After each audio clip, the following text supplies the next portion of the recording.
في عالم بيجري ورا الشهرة والترند وناس بتدور على وظيفة سهلة، كان في دكتور مصري دور ورا جين صغير كان سبب في إنقاذ حياة ملايين الناس. الشاب ده قرر يحارب المرض اللعين، والمفاجأة إنه مش بس اتغلب عليه، ده اكتشف نقطة ضعف ووصل للعالمية. ماركو زكي من عروس الصعيد دخل كلية الصيدلة بجامعة المنيا واتخرج سنة 2009. بعدها حضر الماجستير في الكيمياء الحيوية، وبرغم من كده سافر يكمل دراسته في ألمانيا، ومنها راح إنجلترا وانضم لفريق بحث في جامعة نيوكاسل، ومنها حصل على الدكتوراه. ماركو من وهو في الجامعة كان بيحلم بعلم يخدم الناس.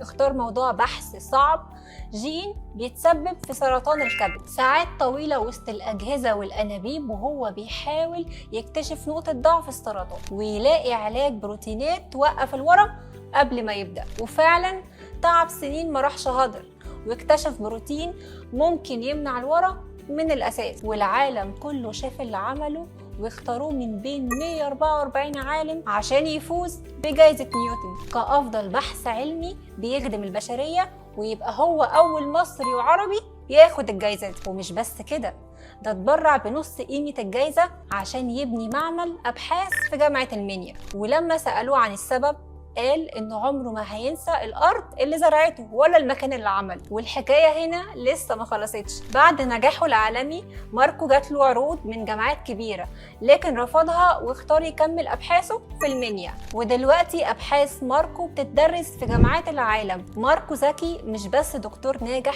دي حكاية كتبتها الإرادة وساب وراه علامة مش هتتمسح من تاريخ مصر. ولسه عندي حكايات كتير.